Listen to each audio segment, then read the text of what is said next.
podcast. Just search for Hancock and Kelley. Welcome back to Hancock and Kelley. Let's talk about political ads. Yes, I know you've seen a lot of ads already, but I just realized, you know what, you've probably seen zero ads for presidential candidates on local TV, unless you happen to live in 6 states. Florida, Georgia, Arizona, Wisconsin, Ohio, and Michigan. Those are the only states currently getting presidential ad spending because those are the only 6 states that apparently really matter when it comes to November. Megan, you're up first. Does that bother you that even though we're all going to vote, all that money doesn't lie, that, you know, they don't care what we are doing until November? Those 6 states control the entire November election. It doesn't upset me. I mean, it's been this way in our country for a very long time. It will continue to be this way as long as we have the Electoral College. I mean, I'm happy to know that they're fighting it out in the places where it's going to be really tight and that we need everybody focused. I will say, if you are in Missouri and you support either side, I'm sure you're getting your text messages blown up, you're getting this digital ads, you're seeing it on Facebook. So there are other ways of communicating than just television, but this is the new normal, and it has really been this way for a long time. So I don't think it's going to change anytime soon. You know, what's funny, John, is I still have my Pandora account on my phone, which I set up when I lived in Florida. And so I get my commercial ads still based on where I set up my account. Right. Every one of the ads I get on my Pandora account is a presidential ad. And it didn't hit me until I realized that's why, because I'm not seeing any local presidential ads here on local TV. Yeah, it's interesting. You know, if you look at the focus on these handful of states, that in and of itself tells you this is going to be a close election.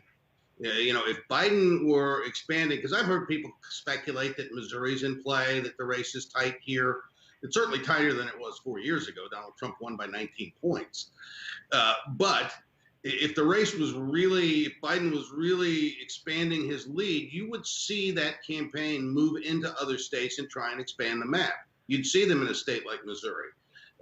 So the fact that the ad dollars are so heavily concentrated in 6 battleground states, that's the single best, put the polls aside, that's the single best indication that this race is going to be right down to the wire. The money doesn't lie, that's for sure. Okay, let's talk local politics. That special session on crime in Jeff City is over. Originally, the governor asked for 5 provisions to help fight violent crime. Only 2 of the 5 bills that he wanted passed, and they were actually approved, now headed to his desk for signature. Here's what he had to say about the outcome. Here's the thing, we got the 2 main pieces that we wanted. The main priority for St. Louis was the residency piece, and the main priority for Kansas City was the witness protection plan, which we'll be able to use that all over the state. You know, look, you're not going to hit a home run every time in this building. We're very content with what we got moving. Anything we can do to help law enforcement, to help victims in this state, to fight violent crime is a win, no matter how small or how big it is. All right, John, 2 out of the 5 passed. Democrats are going to say that isn't exactly a victory on a special session. Yeah, I'm sure they are.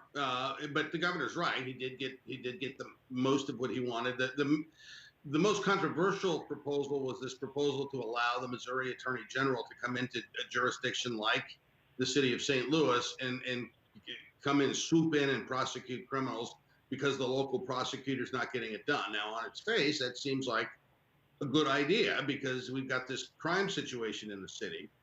The precedent of that, though, was troublesome for a lot of Republicans, and myself included, that, you know, you start empowering the state in that way over and above the local voices and the locally elected prosecutors.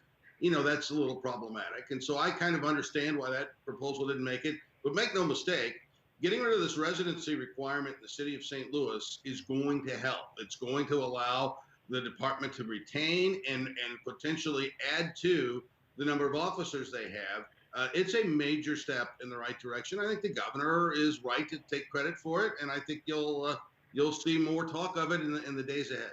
Megan, Democrat response. Well, I think that, you know, for the governor, it is a loss. Even, I can't believe I'm going to say this, there was bipartisan agreement in Jefferson City on 2 things. And if there hadn't been bipartisan agreement, the governor would have gotten all of his issues through. So I think that that is kind of a loss for him, whether he wants to put it that way or not. I do think what happened for St. Louis is a great thing. The residency requirement is a problem. I live in the city, and you hear folks talk about it a lot, both in the city and folks who are officers or would like to still be an officer if they've had to move for other reasons. So I think it is a good thing. It will already be voted on by residents in the city, so at least we know it's going to happen one way or the other.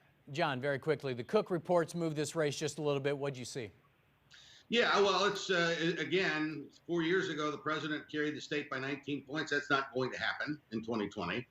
But the fact that the Biden campaign is not in here buying advertising when the governor's race nationally for Democrats is the top governor's race in the country, the fact that the Biden campaign's not buying ad time in St. Louis and Kansas City tells me that Mike Parson is very good, in very good shape for re-election. All right, still to come here on Hancock and Kelley, what in the world is going on with the economy? The odds are you're in one of two camps. Either you're doing better than ever, or things have suddenly gotten very, very bad. So how long can it be this good for some with this many people unemployed?